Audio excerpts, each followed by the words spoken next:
Frères et sœurs, nous disons merci à notre Dieu qui nous donne encore l'occasion de parler de sa part.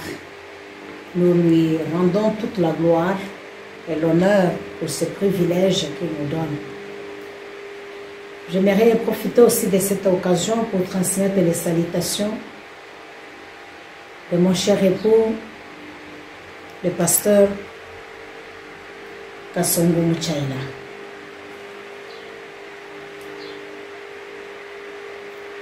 Aujourd'hui, notre thème, c'est les dangers de manquer le fruit.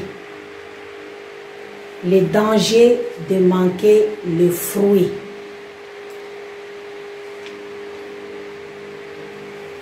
Pour rappel, nous vous avions parlé qui était un disciple. Nous avions dit un disciple, il est né, on ne le fabrique pas, mais c'est quelqu'un qui est né de toi, quelqu'un qui est né de Christ. C'est celui-là qu'on appelle un disciple. Et nous avions dit que les disciples, généralement, ils vont jusqu'à la 3e génération. C'est-à-dire, moi je t'évangélise, toi tu évangélises une autre personne, et cette personne-là évangélise aussi une autre personne. C'est ça faire les disciples. C'est de la multiplication. Nous trouvons cela dans 2 Timothée 2.2, nous disons Timothée 222. Là, il a commandé qu'il garde l'enseignement qu'il lui a donné devant, n'est-ce pas, beaucoup de gens, et qu'il soit fidèle, qu'il les transmette aussi aux gens fidèles, tout ça. C'est juste un rappel. Et nous disons que les disciples même sont faits dans Matthieu 28, 19 à 20. Après cela, nous avions vu l'importance des fruits, d'avoir les fruits.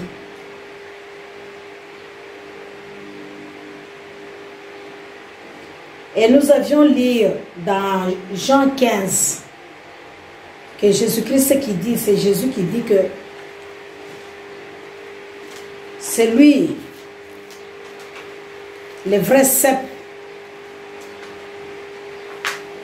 et notre Père est le vigneron, et nous sommes les sarments. Et que pour que nous puissions produire les fruits, nous devons être attachés à lui. Et nous avions vu que ce n'est pas notre travail, ce n'est pas nous qui produisons ces fruits-là de nous-mêmes, mais c'est Dieu qui travaille à nous. Alors nous devons être zélés pour de bons services, de bons travail. Deuxièmement, nous avions vu que Dieu cherche aussi les fruits en nous. Troisièmement, nous avions vu que si nous avions des fruits, cela glorifie notre Dieu. Quatrièmement, nous avions vu que les fruits que nous produisons prouvent à suffisance que nous appartenons à Christ. En tant que disciples, bien sûr. Et cinquièmement, nous avions dit que lorsqu'on est disciple et on a des fruits, notre prière est exaucée. Sixièmement, nous avions dit que si nous avons des fruits, comme Jean 15, verset 4, il dit, ça montre que nous demeurons en Christ. Comme lui-même l'a dit, demeurez en moi et je demeurerai en vous. Comme le sarment ne peut de lui-même porter des fruits s'il ne demeure attaché au cep. Ainsi, vous ne pouvez non plus si vous ne demeurez en moi. Donc, quand nous produisons des fruits, ça prouve que nous sommes attachés à Christ, nous sommes en Christ et c'est lui qui travaille à travers nous. Comme nous avions dit que le fruit, c'est le Père qui travaille à travers nous, qui produit ces fruits-là à nous et ça se manifeste à nous. Et nous avions dit que selon 1 Corinthiens 3, 10 à 15, Ce n'est pas n'importe quel fruit que nous devons produire, mais ce sont des fruits qui demeurent. Et des bons fruits, de qualité, c'est-à-dire on tient compte du qualité des fruits. C'est pour cela nous devons bien travailler avec excellence, travailler bien, produire des fruits dignes, qui conviennent, qui honorent Dieu, les fruits qui méritent à la grandeur de notre Dieu, à l'honneur de notre Dieu. Alors aujourd'hui, nous voulons parler des dangers de manquer de fruits. Je suis dans Ésaïe chapitre 5 et nous allons lire des versets 1 à 7. Mon frère, est-ce que tu peux me lire Ésaïe chapitre 5, les versets 1 à 7? Ésaïe chapitre 5, versets 1 à 7. Laissez-moi chanter quelques couplets pour mon ami. C'est la chanson de mon ami et de sa vigne. Mon ami avait une vigne sur un coteau fertile. Il en avait travaillé la terre, enlevé les pierres, il y avait mis un plan de choix, bâti une tour de guet et même creusé un pressoir. Il espérait que sa vigne produirait de beaux raisins, mais elle n'a rien donné de bon. Eh bien, dit mon ami, vous qui habitez Jérusalem, vous les gens de Juda, c'est à vous de juger entre ma vigne et moi. Que faire de plus pour elle que je n'ai déjà fait? J'espérais d'elle de beaux raisins, elle n'a rien donné de bon. Pourquoi? Maintenant je veux vous dire ce que je ferai à ma vigne. J'arracherai la haie qui l'entoure et les troupeaux qui y brouteront. J'abattrai son mur de clôture et les passants la piétineront. Je ferai d'elle un terrain vague, personne ne la taillera, personne ne l'entretiendra. Les épines et les ronces y pousseront, et j'interdirai aux nuages de laisser tomber la pluie sur elle. Amen. Amen. Donc nous voyons que l'Éternel est en train lui-même de nous parler à travers ces passages. La vigne dont on nous parle ici, c'est la vigne de l'Éternel des armées. C'est le verset 7 qui est en train d'expliquer très bien.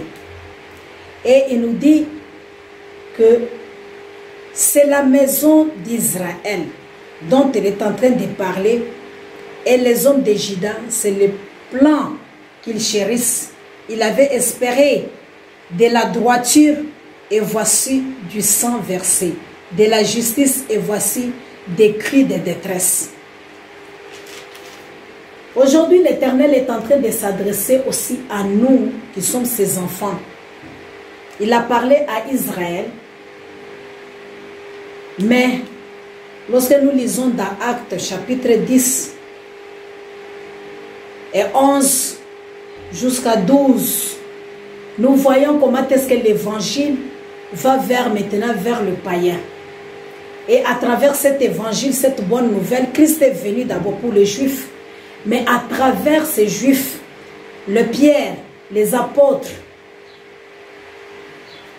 Paul et d'autres personnes, nous voyons que l'évangile a traversé, maintenant est arrivé à nous. Alors, en acceptant Christ comme Seigneur et Sauveur, nous sommes devenus ses enfants, la maison de l'Éternel. Nous lui appartenons. Et comme nous lui appartenons, c'est à nous qu'il s'adresse maintenant. Nous sommes cette vigne de l'Éternel des armées et nous sommes sa maison. Et il est en train de nous dire qu'il attendait quelque chose de meilleur. La justice, ce sont des fruits, n'est-ce pas, de l'esprit. La paix, la douceur, la tempérance, la bienséance, la bienveillance, l'honnêteté, la maîtrise de soi. Toutes ces choses-là, Dieu attend de nous, l'amour même, il attend de nous le fruit de l'esprit. Mais malheureusement, ce n'est pas ce qu'il a trouvé. Il a trouvé autre chose. Les cris de détresse, de l'injustice, autre chose que ce qu'il espérait trouver. Et il nous dit, pendant qu'il espérait trouver des fruits, des bons raisins, mais elle en a produit des mauvais. Et nous voyons comment est-ce que le Seigneur a travaillé cette vigne-là, qui était sur un coteau fertile. C'est-à-dire il y avait de l'eau qui arrosait. L'endroit où c'était vraiment probable, propice, que ça puisse donner des fruits. Parce qu'on nous dit dans le verset 2, il a remué le sol. C'est-à-dire, même si l'eau n'arrive pas, il a essayé de biner à côté pour qu'il y ait irrigation, pour que l'eau puisse arriver là où il y a l'arbre, les vignes en question. Et on dit, il ôta des pierres. Il remua le sol, ôta les pierres et il mit un plat délicieux. Il bâtit une tour au milieu d'elle et il creusa aussi une cuve. Puis il espéra qu'elle produisait de bons raisins, mais elle en a produit de mauvais. Et maintenant il pose la question aux habitants de Jérusalem, de Juda en question. Soyez juges entre moi et ma vigne. Donc il demande maintenant aux gens qui nous regardent, aux gens qui ont été témoins de notre salut, aux gens qui nous ont accompagnés au baptême, aux gens qui nous ont vus nous-mêmes dire, confesser Christ comme Seigneur et Sauveur, aux gens qui nous entourent pendant que nous leur parlons de Jésus, aux gens qui vivent avec nous dans nos maisons, qui savent que nous sommes des chrétiens et des chrétiennes, les gens avec qui nous vivons ensemble, nous courtoyons, nous échangeons. Pour qui peut-être nous avions dit, ça c'est un péché, ça c'est quelque chose que nous avions même peut-être condamné. Mais il demande maintenant à ces gens-là qui savent réellement que Dieu est notre Père, qu'il soit juge entre nous, ses enfants, et lui, notre Dieu. Il dit, qu'est-ce que je n'ai pas fait que je peux faire encore? Et c'est vrai. Beaucoup de gens se disent toujours, oui, en tout cas, je n'ai pas le temps. Ah oui, hein, la parole, je l'ai entendue, mais j'ai vu d'abord ma vie, hein, avant que je puisse vraiment me donner au Seigneur sérieusement. D'autres personnes disent, oui, parce que je suis encore jeune, j'ai le temps de faire ceci ou cela. L'évangile, là, c'est pour les vieilles personnes, les vieilles personnes. En tout cas, moi, pour l'instant, j'entends, mais ce n'est pas encore le temps, j'ai le temps. Ces jours-là, on n'aura pas l'opportunité de dire quoi que ce soit. Parce que nous devons rendre compte de la vie qu'il nous a donnée devant lui. Qu'avons-nous fait avec ça? Quel genre de fruits, même pendant que nous sommes sur la terre, quand il vient vers cet arbre-là pour cueillir, il dit, au lieu que je puisse trouver de bons raisins, j'en ai trouvé de mauvais. Quand il vient pour cueillir la tempérance chez toi, il vient pour voir l'amour chez toi, pour qu'il donne à une soeur, à un frère. Mais qu'est-ce qu'il trouve? Qu'est-ce qu'il trouve pour cueillir? C'est à toi, bien-aimé, de répondre à cette question. Et il se dit lui-même, pourquoi, quand j'ai espéré qu'elle produirait de bons raisins, en a-t-elle produit de mauvais? Je vous dirai maintenant ce que je vais faire à ma vigne. Premièrement, il dit, j'arracherai la haie. Donc tu dois savoir que la haie est en dessous de cet arbre-là. Si tu ne marches pas conformément à la parole, si tu ne pratiques pas ce qu'il te dit, si tu n'obéis pas, si tu n'abandonnes pas les péchés, si tu ne te répands pas de tes mauvaises voies, sache bien que tu seras coupé. Pourquoi tu seras coupé? Parce qu'il ne récolte pas ce qu'il attendait. Parce que tu ne donnes pas de fruits comme ils veulent. Parce que ces fruits-là sont mauvais. Il a trouvé des mauvais raisins. Et vous savez, des mauvais raisins, des fois, c'est aigre. C'est pas bon, c'est pas sucré. Et si c'est ça, tu ne peux pas manger ça. Tu ne peux pas trouver la joie dans ça. Tu ne peux pas te réjouir dans ça. Et il y a des gens comme ça, en eux là, c'est toujours amer. En eux là, on ne trouve jamais de bonnes choses. En eux là, c'est toujours des paroles blessantes. C'est toujours des dénigrements. C'est toujours les rabaissements. C'est toujours l'humiliation. On ne trouve pas de bons fruits. Aucun jour tu le verras joyeux ou joyeuse. Le visage est toujours renfrogné. On ne trouve jamais. Tu ne trouveras pas un jour, tu lui exposes même ton problème. Ah, ma soeur, j'ai tel problème, j'ai telle difficulté. Pour qu'il te donne, n'est-ce pas, la joie. Ou bien qu'il te donne la consolation. Ou qu'il te montre la voie à suivre. Ou qu'il puisse un peu te donner de l'amour. Mais c'est toujours des choses sec. Ce qui n'est pas bon. Ce qui n'est pas bon. Dieu fait attendre de nous. Quand quelqu'un même vient, si deux personnes viennent, ils ont des problèmes, que tu leur donnes la paix, la réconciliation, l'entente, le pardon, la paix, la patience, l'hospitalité, la bienveillance, l'honnêteté quand on nous demande des services, la transparence, c'est maîtriser pour certaines choses. Même si on nous a blessés, mais à cause de l'amour du Christ, je me maîtrise, je ne dois pas retourner le mal pour le mal. De chercher l'humilité.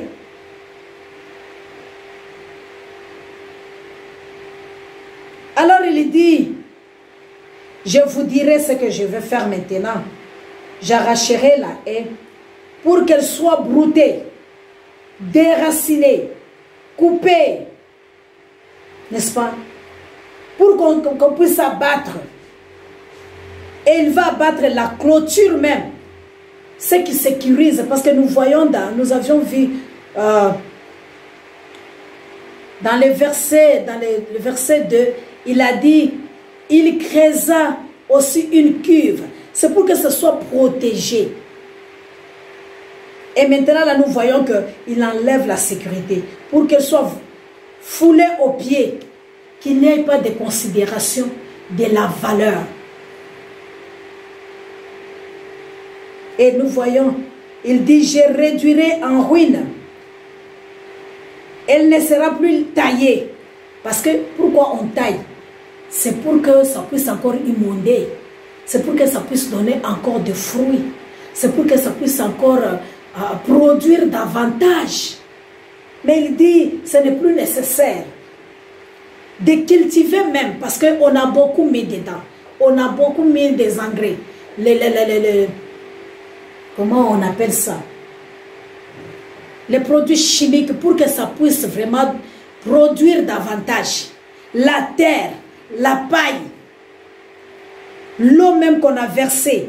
On a préparé même l'irrigation là pour que ça ne puisse pas sécher et que ça puisse réellement, que ces racines soient profonde puisse creuser et que l'arbre devienne grand et qu'après qu'on voit des feuillages qui sont verdâtres. Et vous savez, quand un tel arbre produit même des feuilles là, quand ça sèche, dès que vous faites bouger, ça tombe. Ça tombe. La même chose, l'arbre, si on la coupe, vous allez voir que les feuilles sont secs. Et ça va tomber après et on va y mettre du feu. Un chrétien qui n'est pas enraciné, il se détache toujours. Parce qu'il est comme cette feuille-là, qui ne reçoit pas la sève. Et finalement, ça va sécher et ça va tomber. Ce n'est pas pour rien qu'on nous dit tous les jours de lire la parole de Dieu, d'avoir la vie de prière, d'être enraciné, de demeurer en Christ, s'accrocher à Christ. Pourquoi? Pour que nous puissions tenir ferme. Même si l'eau n'arrive pas, l'irrigation n'arrive pas, mais le fait que nous sommes des sarments, nous sommes attachés à la vigne, le fait que nous sommes attachés au cep qui est Jésus-Christ, tu ne vas pas tomber. Parce que chaque jour, la sève monte. Chaque jour, l'arbre nourrit ses feuilles. Et il dit maintenant, quand je vais l'abandonner, quand je ne vais plus le tailler et le cultiver, les roses et les épines y croîtront. Et je donnerai mes ordres aux nuées, afin qu'elle ne laisse plus tomber la pluie sur elle. Vous voyez, nous chantons toujours fraîche rosée, descendre sur nous tous, ô divines ondées, venez arroser nous. Nous voulons que cette fraîcheur de Dieu là, cette grâce de Dieu là, cette main puissante de Dieu là, cette faveur de Dieu là, cette bénédiction de Dieu là, puisse nous arroser. Dans les cas contraires, il n'y aura pas des herbes même qui vont pousser quand il n'y a pas la rosée. C'est un signe de bénédiction. La pluie est une bénédiction. Mais si Dieu bloque toutes ces choses-là, pourquoi? Parce que le fruit n'a pas été bon. Parce qu'il n'y a pas de fruits. Donc, premier point, les dangers de manquer de fruits, nous manquerons la protection, nous manquerons la bénédiction venant de Dieu, selon ces passages. Parce que tout nous sera privé, nous sera enlevé. Deuxième point, nous courons le risque d'être enlevés et d'être coupés. Vous êtes dans Jean 15, n'est-ce pas? Verset 2 que... Jean 15, verset 2 dit. Tout sarment, oui, lisez-moi. Jean chapitre 15, verset 2. Il enlève tout sarment qui, uni à moi, ne porte pas de fruit, mais il taille, il purifie chaque sarment qui porte du fruit afin qu'il en porte encore plus. Dieu lui-même purifie. C'est pourquoi on nous dit toujours que la sanctification, n'est-ce pas, est un processus. Et nous disons toujours que la gloire de Dieu là, nous ne pouvons pas nous y approcher chaque jour sans que nous puissions être sanctifiés. Parce que Dieu est tellement saint. Il nous faut que nous puissions nous purifier. Et il continue à nous purifier chaque jour de notre vie. Pourquoi? Pour que nous puissions enlever ce qui est mauvais. Il nous purifie, il enlève ce qui est mauvais. C'est Dieu qui travaille à nous comme je vous ai dit. Et en même temps maintenant, quand le mauvais sort, il remplace, l'Esprit de Dieu remplace cela par le fruit de l'Esprit. Si j'étais colérique, la douceur vient. Si j'étais méchante, l'amour vient. Si j'ai la haine, l'amour vient. Si je suis rancunière, le pardon vient. Le fruit de l'Esprit commence à s'y asseoir. Si je suis injuste, la droiture commence à s'établir dans ma vie. Parce que c'est lui qui m'a appelé est juste. Je commence à l'imiter. Je commence à le ressembler. Parce que je suis attaché à lui. Si nous produisons d'autres fruits, les mensonges et autres choses, nous sommes attachés au Satan. Parce qu'on dit c'est lui le père du mensonge. Vous pouvez lire aussi Luc 13. Les versets 6 à 9. Luc chapitre 13, versets 6 à 9. La Bible dit, et Jésus disait cette parabole, un homme avait un figuier planté dans sa vigne, il vint y chercher des figues, mais n'en trouva pas. Il dit alors au vigneron, regarde, depuis 3 ans, je viens chercher des figues sur ce figuier et je n'en trouve pas. Coupe-le donc. Pourquoi occupe-t-il du terrain inutilement? Mais le vigneron lui répondit, Maître, laisse-le cette année encore. Je creuserai la terre tout autour et j'y mettrai du fumier. Ainsi, il donnera peut-être des figues l'année prochaine. Sinon, tu le feras couper. Donc là, c'est Jésus-Christ, c'est lui-même qui donne cet exemple, qui utilise cela du parabole du figuier stérile. On nous dit au verset 7, 3 ans, je viens chercher du fruit à ces figuiers. C'est-à-dire, il était patient. Il disait toujours, ah, ça va produire, ça va produire. Quand tu cultives un arbre, Beaucoup d'années, tu vois, 5 ans, 7 ans, 3 ans, ça ne produit pas, ça devient inquiétant. Un chrétien, tu es là 3 ans, 5 ans, 6 ans, toujours même chose, toujours même vie, tu tournes en rond, ça devient inquiétant. Même comportement, même langage, même attitude, même habillement, toujours la même chose, comme celui qui est toujours païen. Même coiffure, on te dit ça là, toi qui es devenu, tu es né de nouveau, toi un homme là, fais ceci, fais cela. On dit non, je ne peux pas. Alors il dit, je viens chercher du fruit à ces figuiers et je n'en trouve point. Et il donne l'ordre, coupez-les. Pourquoi occupe-t-il la terre inutilement? Nous ne devons pas être là sans importance, mais nous devons nous rendre utiles. Et pour se rendre utiles selon Christ, d'après ses paraboles, les vignerons disent, il faut laisser encore du temps. Je vais encore creuser encore, l'année prochaine peut-être. J'y mettrai encore du fumier. Voilà les termes agronomiques, les termes des agronomes. J'y mettrai encore du fumier. Des cultivateurs, ils utilisent ça. Peut-être à l'avenir donneras-tu encore du fruit. Sinon, tu le couperas. Le temps que Dieu te donne, c'est pour que tu prépares, tu arranges ta vie. Si tu ne veux pas, tu demeures toujours comme ça là. Nous sommes dans le temps de la fin. Nous sommes dans des moments difficiles où la foi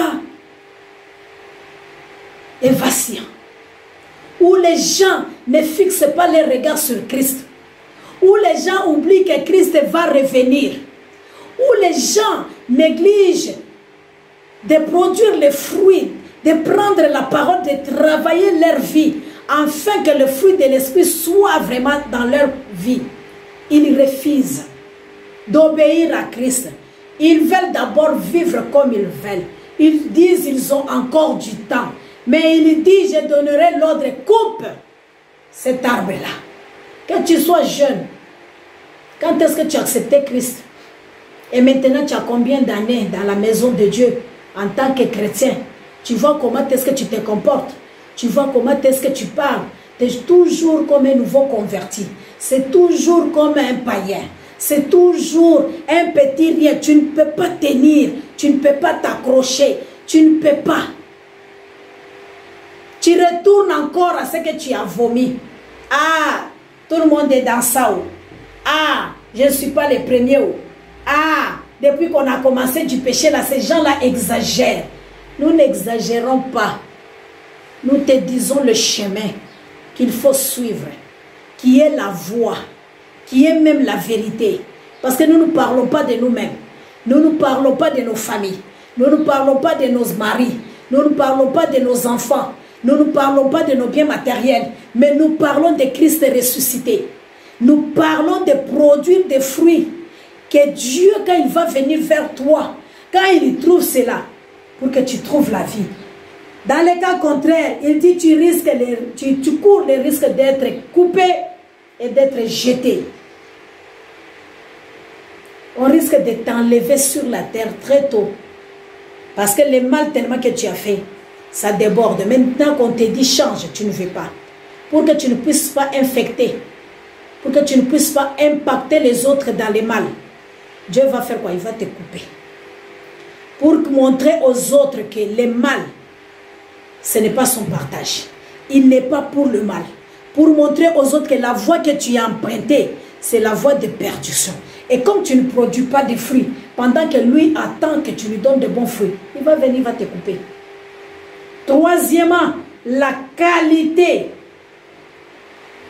du travail.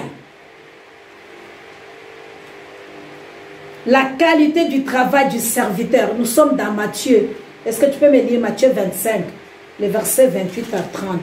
Matthieu chapitre 25, versets 28 à 30. Enlevez-lui donc les 100 pièces d'or et remettez-les à celui qui en a 1000. Car à celui qui a, on donnera davantage. Et il sera dans l'abondance. Mais à celui qui n'a pas, on enlèvera même ce qu'il a. Et ce serviteur bon à rien, Ah. jetez-le dans l'obscurité du dehors, là où l'on pleure et grince des dents. Quand on ne produit pas de fruits, il n'y a pas de qualité de fruits en nous, on est considéré comme un servitable bon à rien. Un serviteur, dans d'autres versions, on dit inutile. Jetez-lui dehors. Donc, il n'a pas besoin encore de toi. Donc, le salut, comme nous disons, ne suffit pas. Avoir le salut, s'asseoir, négliger, dire que j'ai déjà la vie, c'est fini. Il faut travailler pour cette salut-là. Pour que tu produises des qualités, des fruits que Dieu veut en toi. Au lieu des raisins amers, des raisins qui ne sont pas bons. Des raisins qu'on ne peut même pas mettre dans la bouche. Au lieu de prendre ce talent-là qu'il t'a donné, il a donné encore ces paraboles-là. Ce sont des leçons que nous devons tirer de la vie normale. C'est-à-dire, il a pris ces exemples-là pour faire comprendre une réalité spirituelle. Donc, il va te considérer comme un serviteur inutile. Rappelez-vous des 10 vierges, les 5 folles et les 5 sages. Quand ils n'avaient pas de prévision, les maris, l'époux est venu. Ils ont fermé la porte. Les autres qui sont partis chercher là, ils n'ont pas entré dans la fête, la fête des noces. Avec le mari, avec l'époux, ils sont restés dehors. Donc si nous aussi, nous avons accepté Christ, l'Esprit de Dieu nous a été donné, la lampe est là. Mais toi-même, tu ne sais pas entretenir cette lampe-là. Tu ne sais pas garder les feux, les gazoles pour entretenir cela. Tu négliges, tu fais n'importe quoi. Tu te dis non, ce n'est plus le temps. Tu pars parce que toi, tu te dis, mon nom est déjà écrit dans le livre de vie, c'est fini. Moi, je m'assois. Ah! Tu vas venir à la porte, tu trouveras la porte fermée. Si tu ne produis pas de fruits, ça ne te rend pas utile. Tu deviens un serviteur bon à rien. C'est-à-dire, tu ne sers à rien, tu perds le temps du Seigneur. Or, le Seigneur veut s'appuyer sur ces gens-là qui sont utiles, qui peuvent produire des fruits.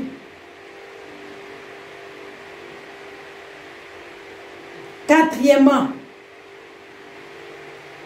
on court le risque d'être maudit. Est-ce qu'on peut me lire Matthieu 21, verset 19? Matthieu chapitre 21, le verset 19. Il vit un figuier au bord du chemin et s'en approcha. Mais il n'y trouva que des feuilles. Il dit alors au figuier, tu ne porteras plus jamais de fruits. Tu ne porteras plus jamais du fruit. Aussitôt le figuier devient tout sec. Aussitôt le figuier devient tout sec. Ça veut dire quoi? Le figuier est maudit. Quand on ne produit pas de fruits là, on court le risque d'être maudit. C'est pourquoi des fois on est des enfants de Dieu, on est là, j'ai pris beaucoup, j'ai fait ceci, mais parce que tu n'as pas de fruits. C'est que le talent que Dieu t'a donné là, tu ne fructifies pas ça, tu ne travailles pas avec ça. Il n'y a pas la paix en toi, il n'y a pas la joie en toi, tu ne fais pas travailler ton caractère, tu ne fais pas travailler ta personnalité, il n'y a pas de fruits là-bas. Conséquence c'est quoi? Tu es sous la malédiction de vivre la bénédiction. Or, le plan de Dieu, c'est qu'il nous bénisse, c'est que nous puissions prospérer comme prospère l'état de notre âme. C'est-à-dire que nous n'ayons pas de limites, que nous puissions posséder et ne pas manquer. Mais là, on lui dit qu'il ne produira même pas de feuilles. Et aussi des fruits même, il n'y aura même pas. C'est-à-dire un arbre qui est tellement sec. Regardez-moi les arbres qui sont secs. Tu les vois que c'est nu quoi.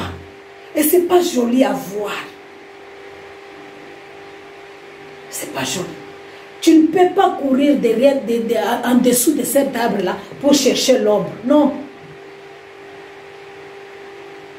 Quand il fait chaud là, comme nous arrivons ici des fois dans les 50 degrés là, tu ne peux pas courir en dessous de cet arbre-là. Même les oiseaux, s'y mettent pour quelques minutes et puis ils s'envolent. Parce qu'il n'y a rien de bon. Est-ce qu'on peut me lire Hébreux 6, versets 4 à 8? Hébreux chapitre 6, versets 4 à 8. En effet, qu'en est-il de ceux qui retombent dans leur ancienne vie? Ils ont reçu une fois la lumière de Dieu. Ils ont goûté aux dons célestes et ils ont eu part à l'Esprit Saint. Ils ont senti combien la parole de Dieu est bonne. Ils ont fait l'expérience des forces du monde à venir et pourtant ils retombent dans leur ancienne vie.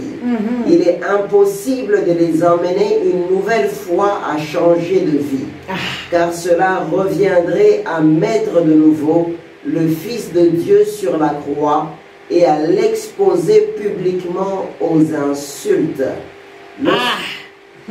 Oui. Lorsqu'une terre absorbe la pluie qui tombe fréquemment sur elle et qu'elle produit des plantes utiles à ceux pour qui elle est cultivée, Dieu la bénit. Mais si elle produit des buissons d'épines et des ronces, elle ne vaut rien, elle sera bientôt maudite et finira par être brûlée. Ah, c'est pas moi qui dis. La pluie tombe et l'arrose, c'est pour que les choses puissent pousser. Mais tu as entendu la parole, tu restes dans le même état. Tu retournes encore, toi qui as goûté même au don du Saint-Esprit, à la bonté du Saint-Esprit, aux merveilles que le Saint-Esprit fait, la joie que le Saint-Esprit donne. Tu retournes encore dans les péchés. Il dit, il ne reste rien à faire. Il ne sert à rien encore celui-là. Ce qui lui attend, c'est quoi? C'est la malédiction. C'est pas moi qui l'ai dit, c'est la parole de Dieu. Donc si tu ne donnes pas, tu produis encore des épines, bien-aimé, des charbons en toi. Donc tu es déjà maudit. Si tu retournes encore à ce que tu t'es repenti, tu produis des herbes inutiles. Tu remplis seulement la terre comme ça. Bien-aimé, je voudrais que ce passage-là, toi qui es un enfant de Dieu, tu médites sur ça beaucoup. Médite sur ça. C'est pas moi qui le dis, hein. Médite sur ça. Je voudrais que les frères me lisent encore. Moi, ça m'a beaucoup touché.